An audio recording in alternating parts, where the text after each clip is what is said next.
নমস্কার বন্ধুরা, আমার ভালোবাসা রান্নার চ্যানেলে আপনাদের সবাইকে স্বাগত।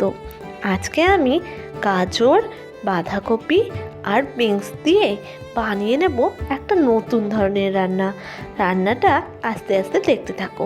দেখো আমি কি বানাই। আর এই রান্নাটা আপনি বাড়ির বড় ছোট কিংবা আত্মীয় স্বজনকে সন্ধেবেলা স্ন্যাক্স হিসেবে খেতে দিতেই পারেন।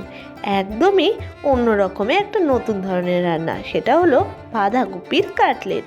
আর এর জন্য আমি একটা বাঁধাকপি নিয়ে নিয়েছি। বাঁধাকপিটাকে একদম মিহিভাবে কুচি করে নিয়েছি। আমি এখানে ছুরি দিয়ে কুচি করছি, আপনারা বটি বা কাটার দিয়েও কেটে নিতে পারেন। তো একদম কুচি করা হয়ে গেছে। এবার কুচি করা বাঁধাকপিটা একটা বাটিতে নিয়ে তাতে দিয়ে দিলাম বেশ কিছুটা নুনটা দিয়ে বাঁধাকপির মধ্যেকার যে জলটা সেটা বের করে দিলাম।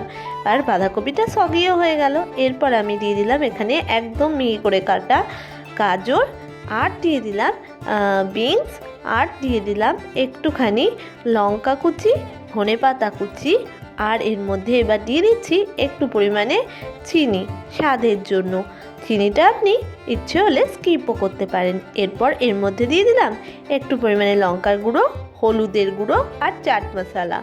লঙ্কার গুঁড়োটা আপনার ইচ্ছে হলে আপনি বেশিও দিতে পারেন। এবার সমস্তটাকে এই বাঁধাকপির সাথে ভালো করে মাখিয়ে নিচ্ছি, যাতে বাঁধাকপির মধ্যে ফ্লেভারগুলো ভালোভাবে ঢুকে যায়। এই জায়গায় আপনি অন্য কোনো সবজি দিয়েও করতে পারেন। আর গাজরটা অবশ্যই রেড গাজর নেবেন। শীতকালের এই লাল গাজর খেতে একদম অসাধারণ। এবার আমি এর মধ্যে দিয়ে দিলাম একটুখানি হলো সুজি। আগেকার দিনে মা দিদারা বিস্কুটের গুঁড়ো না পেলে সুজি দিয়েই রাজ চালাতো। আর দিয়ে দিলাম একটু চানা বেসন। সবটা দিয়ে ভালো করে মাখিয়ে নিলাম। এটা মাখাতে কিন্তু আমি জল ব্যবহার করছি না, যা সবজিতে জল আছে সেটা দিয়ে কিন্তু মাখাটা হয়ে যাচ্ছে। তো এটা মাখিয়ে নিয়ে কিছুক্ষণ রেস্টে রেখে একটা কড়াইতে সাদা তেল গরম করে এবার ওই মণ্ডটা থেকে ছোট ছোট কাটলেট বানিয়ে নিচ্ছি। দেখুন, এটা আপনি আপনার ইচ্ছে মতো শেপ দিয়ে বানিয়ে নিতে পারবেন। এরপর কড়াইতে তেল গরম হয়ে গেলে কাটলেটগুলো এক এক করে সমস্তটা দিয়ে দিলাম। এবার একটা পিঠ ভালোভাবে ভাজা হয়ে গেলে অপর পিঠটা ভালো করে উল্টে দিলাম।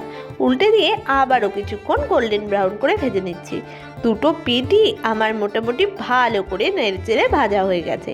এবার আমি এগুলোকে তুলে নিয়ে সার্ভ করে আপনাদের কাছে ফেরত আসছি। তো তৈরি হয়ে গেছে আমাদের ভেজ বাঁধাকপির কাটলেট। তো এবার আমি এটা টেস্ট করে দেখব এটা ঠিক কেমন হয়েছে। এটা জাস্ট ইয়াম হয়েছে। এতটাই করকরে হয়েছে যে বোঝাই যাচ্ছে না এর মধ্যে ব্রেড ক্রাম্বস বা বিস্কুটের গুঁড়ো কিছুই দেওয়া হয়নি। একদম ইয়াম হয়েছে। এই রকমই ভালো ভালো রেসিপি দেখতে অবশ্যই আমাদের চ্যানেলটাকে সাবস্ক্রাইব করে পাশে থাকা বেল আইকনটাকে প্রেস করে দেবেন। ভালো থাকবেন, সুস্থ থাকবেন, ভালো খাবেন আর ভালো রাখবেন।